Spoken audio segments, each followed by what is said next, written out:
As escolas de artes e ofícios foram criadas no governo do presidente Nilo Peçanha em 19 capitais.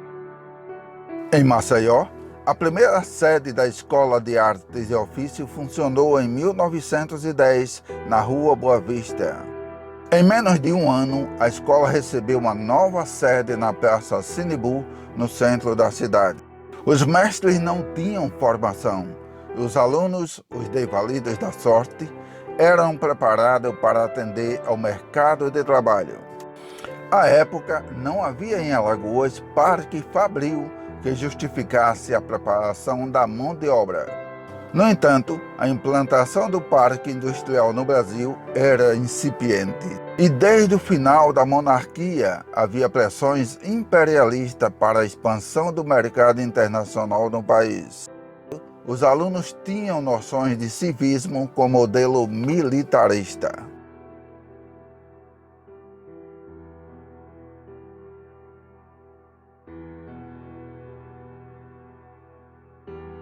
No espaço que foi a Estação Agronômica de Alagoas, começou a funcionar, em 1920, o Patronato Agrícola de Alagoas, que hoje representa o campus Satuba.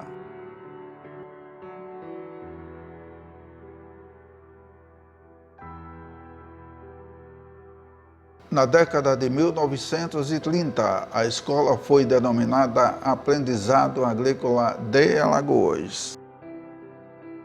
Ao longo dos seus 113 anos, o campus Maceió teve 8 denominações.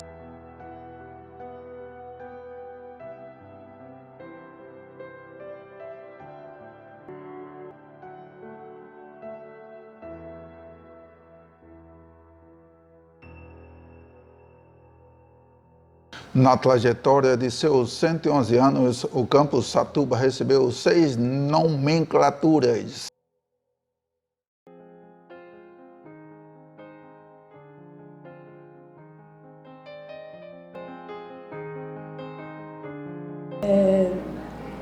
Quando eu assumi o audiovisual, como chefe do audiovisual, muitos professores iam lá me procurar e saber a história, se tinha alguma coisa da escola.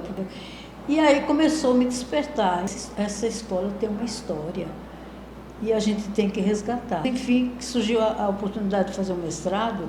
Quando eu fui fazer o meu mestrado, que foi contando realmente a história da escola, eu já tinha muito material, porque eu fui colhendo assim, aos poucos. Interessante, entendeu? Que quando eu procurava documentos, eu não encontrava na escola. Eles se aposentavam e levavam tudo para casa.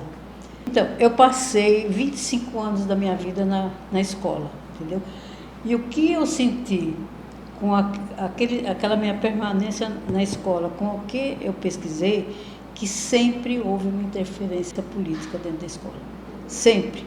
Os diretores, eles eram nomeados e apadrinhados, entendeu? Não era assim por um valor pessoal, realmente. Era quem sustentava no poder eram os políticos. E isso acontece, entendeu, com a fundação da escola, que o primeiro diretor, ele foi acusado, entendeu, de muitas coisas e que afastaram ele da escola e colocaram outro. Então, mais tarde vieram reconhecer que o valor dele e tudo, mas sempre houve interferência política, em todas as direções, em todas. O ensino agrícola aqui em Alagoas, ele começa assim, um esboço de ensino agrícola na época do Império ainda. Por volta de 1855, o presidente da província de Alagoas, na época era o cargo equivalente hoje a governador de estado, né? Então, governava a nossa província nessa época, por volta de 1855, o doutor Antônio Coelho de Sá e Albuquerque, né? Existe até uma rua lá em Jaraguá. Ele foi o primeiro governante aqui em Alagoas a ter essa ideia de instituir o ensino agronômico, o ensino agrícola, tá? Aqui. Então essa ideia só vai ressurgir depois da República.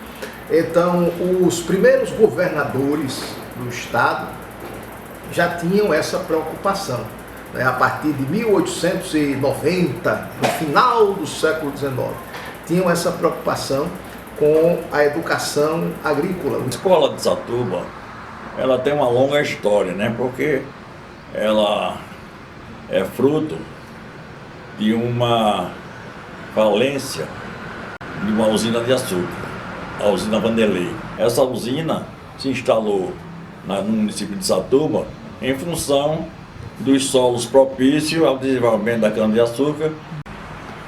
Com a desativação da usina, que a usina ficou devendo ao governo, ironicamente, aí ficou devendo. E tinha aquele patrimônio todo. A casa do diretor, que era a casa do senhor da usina, né? A igrejinha na escola, aquele prédio central, que era a usina propriamente dita. Ali tinha o setor onde era refeitório, antigamente, hoje é um auditório, né? Ali era a recepção da cana-de-açúcar. Era um lugar que realmente favorecia não só a implantação da usina, mas também o que se estabeleceu lá, que foi o patronato agrícola, né? Aí veio o seu primeiro diretor, que foi o Dr. Miguel Guedes Nogueira. Com a retomada da usina pelo governo, se criou esse patronato agrícola para receber essa turma que vinha de fora, né? E se criou um ambiente hostil, porque todo mundo dizia que era um lugar de mau elemento.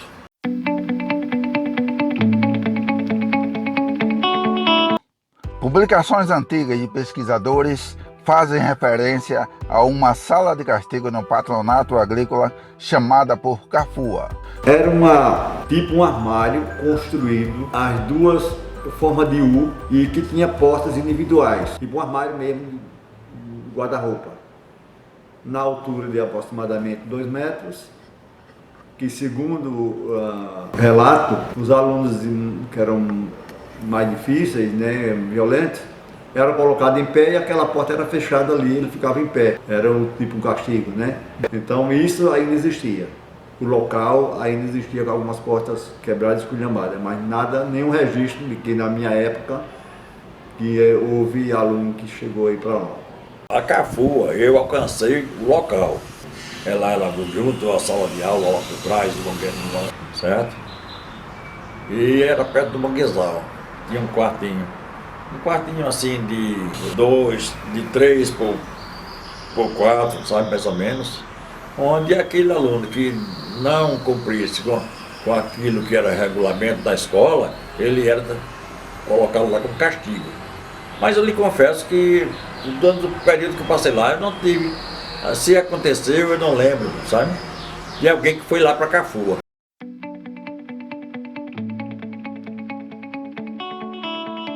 O Grêmio era uma coisa da direção. O Grêmio só funcionava se eles fossem assim a favor da direção. Se não fosse, vamos fechar. E fechavam mesmo, e fecharam.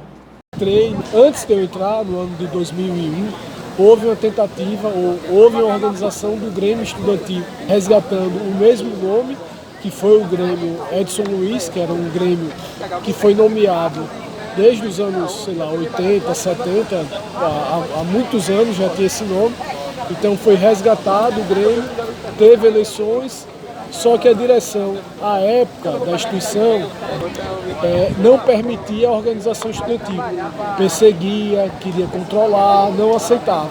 Esse Grêmio funcionou clandestinamente durante um tempo até, e era um Grêmio que foi bastante perseguido. Ele foi proibido de funcionar dentro da escola, as eleições foram feitas na porta da escola, ele funcionava meio clandestinamente ali na sala, que era a sala do xadrez na época que eu entrei aqui, aquela sala em frente à piscina.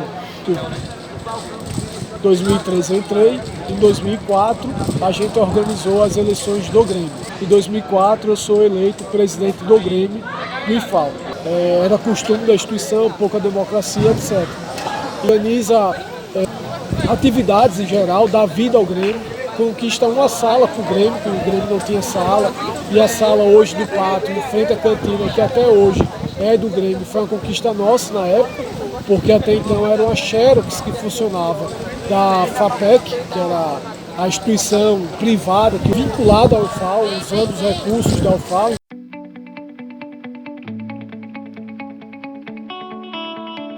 E daí a gente ingressou, chamando o curso de eletrotécnica em 77. O professor Breno Lins era o diretor e foi quem geralmente assinou a minha portaria o contrato, né, no caso. O número de alunos nem se compara ao de hoje.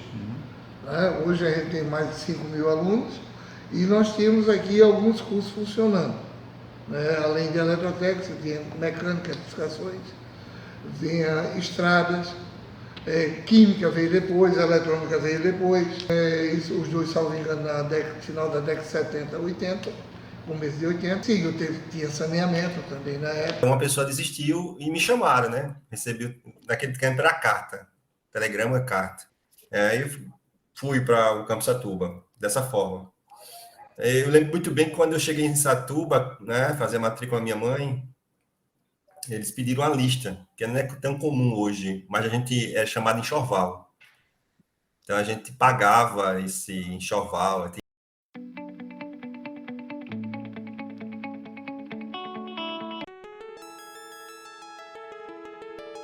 Choque entre trens. Em 1959, 2 trens da Rede Ferroviária Federal S.A. se chocaram em frente à então Escola Agrotécnica Floriano Peixoto. As pessoas feridas foram atendidas na farmácia e nas casas onde moravam os funcionários da escola. Aí a minha casa mesmo ficou cheia lá. Eu tinha 11 anos de idade e já estava jogando bola. Então eu vi foi o trem, a partir de Satuba e o outro chegando de Maceió. Aí foi um choque, né? Aí se chocaram frente a frente, foi uma bagaceira, rapaz.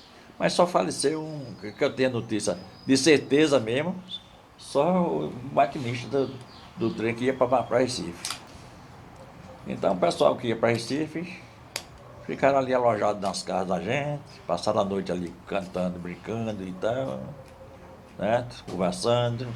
E então alguns ferimentos que tiveram, como você falou, realmente ia para farmácia. A gente chamava de farmácia, né? Enfermaria. O negócio do trem foi em 1959 que aconteceu isso. Morte de líder estudantil. O estudante Vilela, presidente da União dos Estudantes Secundaristas de Alagoas, foi assassinado por um servidor do Colégio Agrícola em 1960, por não aceitar o namoro da filha dele com um aluno. Essa história foi o seguinte, esse camarada era um cara prepotente. O Vilela, que foi o aluno assassinado, foi meu professor. Ele ensinava admissão ao ginásio naquele tempo, para mim entrar na escola. E o Vilela dava aula, era um aluno muito aplicado, era o melhor aluno da escola. O Vilela não começou a namorar com a filha dele. O Vilela era um líder na escola, sabe? Foi presidente da UESA. Bom, foi presidente da UESA e tinha a liderança da escola, né? E ele botou um caldo de cana na entrada do colégio. Aí o Vilela estava voando caldo de cana. E ele era contra o namoro. Qualquer estudante era só do Vilela. Eu vi esse negócio. Eu tinha 12 anos, mais ou menos. Aí eu vi quando ele chegou, paletó. Aí chegou, eu só vi quando ele puxou o revólver e atirou. Aí eu vi quando ele fez assim e caiu. Levaram para o Maceió. Quando ele for para acabar com a casa que ele estava construindo em Satuba, que a casa está lá ainda. Aí quando chegou, ia acabar com a casa, ele chegou e despediu os alunos de não pensar aquilo não. Que a família dele não tinha culpa de ele ter feito aquilo, sabe? Tiroteio na festa do 3º ano. Em 2004, estudantes do 3º ano do Cefet Alagoas comemoravam a conclusão do curso na Boate Arena, no bairro Jaraguá, quando 2 homens que haviam sido barrados invadiram o local e dispararam contra as pessoas, atingindo o estudante de 19 anos que morreu. A Boate Arena, ela ficava em Jaraguá, quando eu era estudante de ensino médio do então Cefet. Era uma boate predominantemente de classe média, heterossexual. Eu não costumava frequentá-la, mas lá foi o local escolhido pelos colegas que estavam concluindo os 3º anos para fazer se não me falha a memória, uma espécie de pré-formatura. Nesse dia, a boate predominantemente com estudantes do Cefet. Mas sei que em determinado momento da festa, a gente começou a escutar uma confusão, um barulho. Se não me recordo bem, eu estava já próximo ao banheiro quando essa confusão começou. E a gente começou a escutar tiros. Nesse momento dos tiros, eu já estava trancada no banheiro com uma turma, assim, alguns amigos mais próximos, outros nem tanto. E aí todo mundo abaixado um em cima do outro, tentando realmente se proteger dos tiros. Claramente eram tiros. E aí depois de algum tempo, mas eu acho que a gente ficou de 10 a 15 minutos mais ou menos no banheiro, trancada.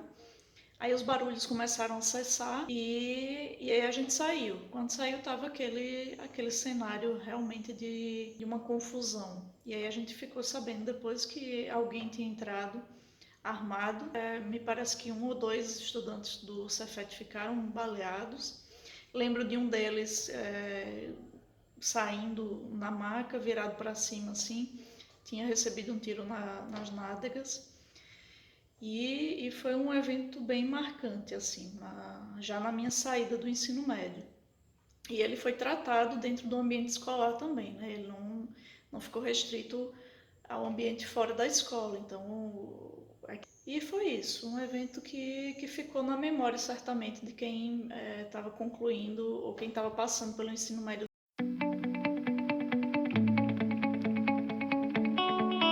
Porque Satuba tinha uns problemas, assim, todas as instituições universitárias tinham problemas, que era a influência política, né? Nem todo mundo que entrava em Satuba era por competência, vamos dizer assim, da prova, né? Era por influência. Tinha alguns, você é o meu, coisa e tal, tinha as vagas não sei o quê. Eram as vagas que tinham as cotas, que eram as cotas políticas. Não eram as cotas como hoje, estabelecidas em lei, todo mundo que o pessoal reclama, né? Mas era difícil você encontrar pessoas assim, negras. Eu acho que eu estudei com 1 ou 2 pessoas negras, entendeu? Eu não entendia, porque eu não tinha um letramento racial, eu não tinha um conhecimento de causa. Eu não sei nem se eu me identificava naquela época como uma menina negra. Eu sabia que eu era diferente daquela mais bonita da turma. Porque muitos sentiam um apagamento, a invisibilização, a necessidade de se embranquecer para poder ser aceito. E eu não julgo essas pessoas de forma nenhuma, porque essas pessoas também não tinham esse fortalecimento que hoje eu tenho. Então, no conceito raça, tinha. No conceito dos preconceitos, das fobias, também tinham. Aí a gente tinha piadas homofóbicas, a gente tinha pessoas, professores fazendo esse tipo de comportamento, né? Falando de mulher, que hoje, se for falar um negócio desse, no mínimo, é um processo. Sobre a questão de mulher também, sobre a questão de ser negra, de ser preto, sempre tinha piada e que todo mundo ria. Até o oprimido ria porque ele tinha que achar graça. É triste porque é o recorte da sociedade aqui dentro. Olha, a escola, na época ela foi criada, que predominava o catolicismo, né? E os padres tinham vez nas instituições, né? Então eu estudei com muito padre nessa turma. E aquela igreja, ela foi construída na época da usina. Toda quarta e todo sábado tinha missa para os alunos. E era quase que obrigatório isso.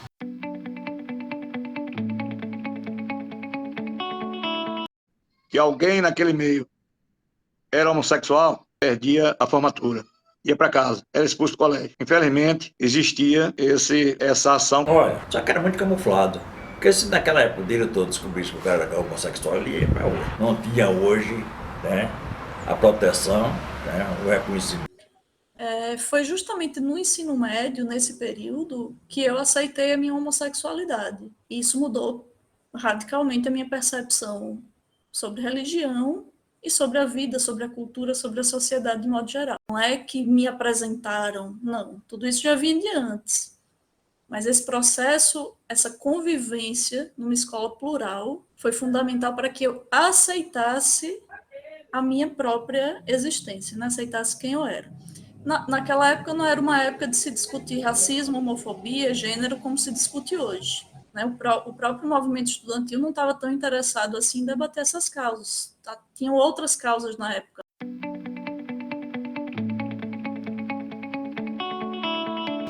Bem, na minha área, que é a área de artes, entendeu?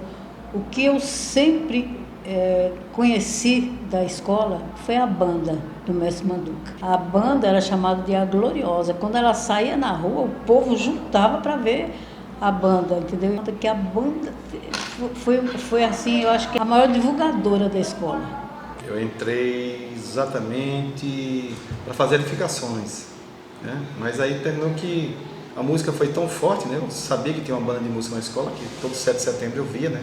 A banda da Escola Técnica Federal de Alagoas. Eu tinha a maior vontade de participar dessa banda. E aí quando eu entrei na escola, eu estava na sala de aula estudando, chegou um colega que estava com a partitura, dizendo que estava aprendendo música com o mestre Manduca. Aí eu disse, rapaz, você podia me levar lá? Ele disse, bora, e me levou. E eu comecei e não larguei mais. Eu entrei na escola fazer edificações, terminei saindo um músico e terminei músico na minha vida. É um dobrado do próprio mestre Manduca, um dobrado chamado Major Pantaleão.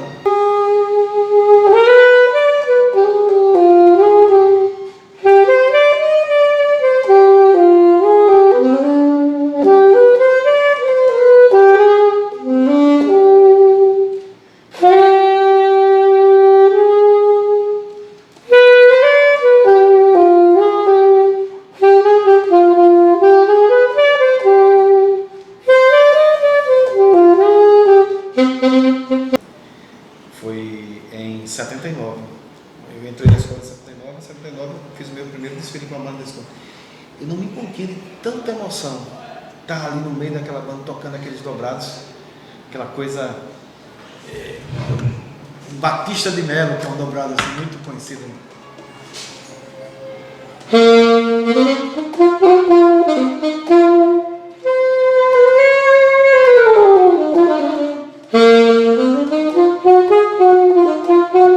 Aí se criou um cinema, um teatro, Cine Teatro Floriano Peixoto. E esse cinema era uma forma de entrosar o município de Satuba com a escola. Porque vinha o pessoal de Satuba, não tinha esse cinema em Satuba, a metade do teatro era dividido entre a escola e o povo de Satuba. Tem uma banda de jazz que teve um grande maestro chamado Pedro de Castro. A banda de jazz tinha o nome do professor Pedro de Castro de Oliveira. Essa banda ela também formou bons músicos do estado, né? Tinha músicos que se consagraram aí.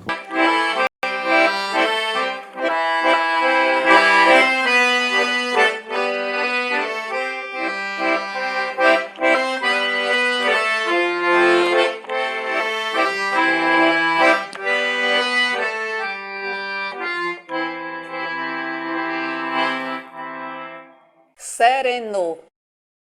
Essa música eu toquei com a minha mãe aos 7 anos de idade. Nessa sanfona aqui, de 48 baixos. A minha mãe me ensinou a tocar. Antes do Coretifal, eu já ia com a minha mãe também para a escola técnica, antiga escola técnica, fazer algumas coisas, porque na época não tinha mulheres lá, na minha infância. Então, ela, como era professora de artes, fazia tudo, né? Jogral, arte cênica, música, era metida. Para o Coretifal foi depois, já que eu me interessei pelo canto coral, né? Porque já participava, já cantava no Coretifal que ela regia. Quando eu fiz o meu curso de graduação em música, aí eu pude entrar na escola técnica quando ela se aposentou. Quando ela se aposentou, eu fiquei no lugar dela. O coral, a gente começou a querer também atravessar o muro da instituição, né? Querer mostrar a nossa arte, mostrar a instituição fora do país, no Brasil, participando muito de vários encontros de coragem.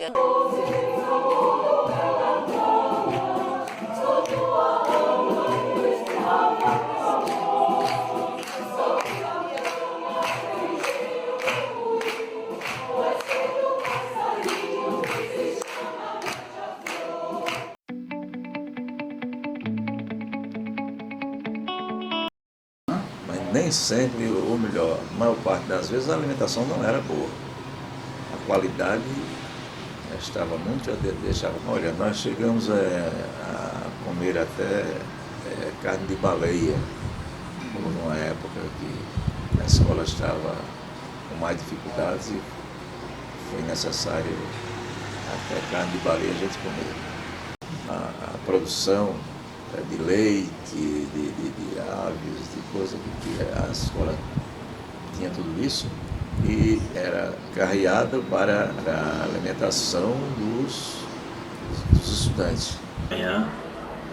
Tudo era chamado pelo sino, havia um sino lá, entendeu? Então batiam no sino, era hora de descer para tomar café.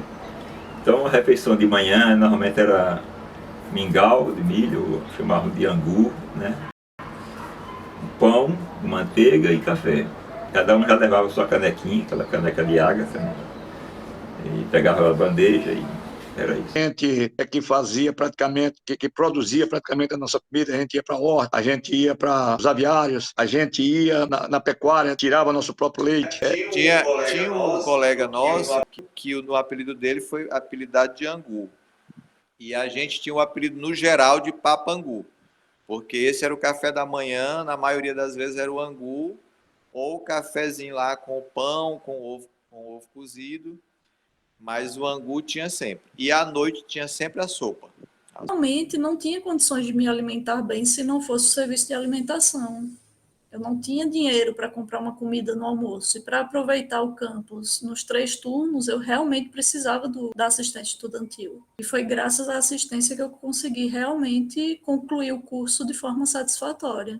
E o Sani fez muito parte disso. A Quitéria, que era nutricionista, ela tinha esse acompanhamento. E ainda estagiária no campus Maceió, em 1982, certo?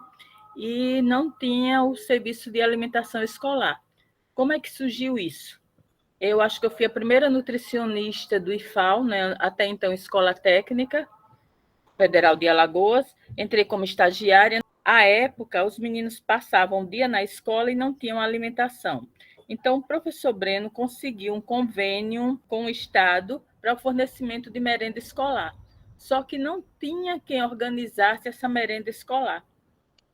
Aí foi uma oportunidade que surgiu como estágio, e aí eu fiquei com toda essa parte. E aí nós fazíamos cardápio, fazíamos atendimento de avaliação nutricional. Era um setor muito precarizado, que nós tínhamos praticamente, era um fogão e uma mesa, os meninos comiam num balcão de madeira, né? A essa época, nós atendíamos em torno de 3.000 alunos com a merenda escolar, certo? Eu vejo hoje, ainda recebo relatos de tantos outros que conseguiram estar onde estão, graças ao auxílio da alimentação escolar. Então, hoje, todo esse acervo que eu consegui reunir está com a comunicação. Alguns objetos eu passei para essa comissão, não é uma comissão ainda oficialmente nomeada, mas existe a professora Ariadne, que ela tem essa ideia, então ela me chamou para compor e nós estamos recompondo, na verdade, porque já existia essa comissão. Então tem no casarão, nós conseguimos guardar um acervo muito bom. Assim, uma experiência de vida mesmo, sabe? Chega lá, por exemplo, cheguei com 15 anos, saí com 18, né? Eu chego com 16, saí com 19, 20 anos, enfim. Então a gente amadurece ali dentro. Pronto, se tivesse assim uma salinha, alguma coisa assim, com essas memórias, cada um pudesse colaborar, né? Quem quisesse colaborar com essa história, acho sim muito interessante também. Estou falando com o agrícola com uma certa emoção, tanto é que a gente faz, a gente tenta, pelo menos algumas vezes por ano, a gente nos encontrarmos. Já fizemos 2 encontros da nossa turma. E íamos prosseguir com os encontros, não prosseguimos por causa da pandemia, né? Mas acho que tem que partir da definição do que é documento histórico. Mas se o senhor me perguntar, nós temos aqui um espaço dedicado à memória, algo exclusivo à memória, não temos, que reúnam documentos, etc. Agora, é óbvio que existem artefatos, existem documentos que podem ser considerados históricos. Nós não temos um espaço unicamente pensado, dedicado, mantido digo mais, estudado para essa finalidade. Você pode até ter alguns elementos que fazem parte de um acervo histórico, temos um campo ainda a avançar. O que nós temos enquanto memórias desenvolvidas aqui no Campus Maceió neste momento são os produtos dos mestrados que vocês estão fazendo. Então, nesse sentido, são os documentos técnicos, científicos, enciclopédicos que estão gerando essas memórias. E aí é importante que esses trabalhos sejam desenvolvidos pelos próprios servidores, docentes e técnicos administrativos de apoio educacional, como produtos técnicos, produtos de pesquisas que vão resgatando essa memória. Então, nesse sentido, eu acho que é uma sacada legal. Nós não temos, enquanto história e memória, arquivos ou um trabalho, pelo menos enquanto gestão, mas nós não conseguimos avançar como política sistemática do campo. Na verdade, eu cheguei aqui em 2018. Assim, foi uma recomendação mais da minha família, sabe? Um tio que estudou aqui, né, daqui. Todo mundo que passa por aqui carrega história. E essa eu vou levar bastante no meu coração e pretendo voltar. Eu entrei pesquisando por conta própria, por conta do curso, como eu gosto, eu quis tentar. O futuro ser melhor, eu acho. Que está desde muitos anos aqui, eu acho importante os alunos fazerem parte disso, através de projetos assim. Bom, é um campus que abriga muita gente, que junta todo mundo, né? Do rico ao pobre, do branco ao preto. Acho que a galera deveria, de verdade, dar uma atenção para isso, porque é sempre bom preservar, né, a instituição, digamos assim, se todo o conjunto se interessar para desenvolver isso, eu também me interessaria bastante estar à frente disso. A gente falou muito a respeito sobre o IFAL, que tipo, é uma das maiores escolas de oferecer conhecimentos. E tipo, eu não enxergava isso antigamente. Eu via a instituição federal como apenas uma escola. Mas depois que eu ouvi tanto a minha mãe falar bem dessa escola, a mãe ficou me avisando que é uma das melhores escolas. Não é todo tipo de pessoas que entra aqui. Muitas pessoas passam por provas, terminam não passando. E nisso eu achei interessante de continuar no IFAL. Eu sei que quando eu terminasse daqui, o ensino médio daqui, a primeira coisa que eu faria quando eu terminasse era indicar aos meus filhos futuramente.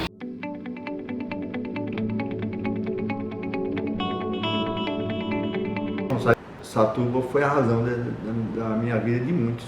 Realmente é difícil você encontrar alguém que passou pelo IFAL e não foi transformado pelo IFAL. E sempre que a gente se reencontra até hoje, o Cefet é um elo afetivo muito forte. Já mudou, mas sempre que eu vou lá, essas memórias, elas revivem. E a escola realmente mudou minha vida, porque eu não sei se eu teria contato com a música do jeito que eu tive, né? A ponto de mudar a minha vida mesmo para sempre, né? O meu destino e... Vida do possível, eu acho que quanto nutricionista, quanto funcionária pública, eu fiz a minha parte. É que a escola, não sei se as pessoas comentam, não tem memória. Ninguém lembra do que você, do teu suor, do que você fez. Mas aí, teria que ter a vontade de fazer. Se você não tiver isso, você não chega a canto nenhum. Você não faz nada. Vai ficar assim, eu vou morrer, vou deixar aqui uma lembrança para vocês, porque ninguém continuou. Entendeu? Seria muito interessante que se continuasse. Como pessoa, fui lá. Eu comecei lá na escola, saí de lá com 20 anos. Eu casei com a moça de lá, que era filha do vaqueiro da escola. Hoje já está com 40 e tantos anos casados. Nasci, criei, namorei, casei. E hoje eu tenho uma família que é fruto de toda essa minha vida na escola. O acervo da própria escola é memorial para a própria cidade.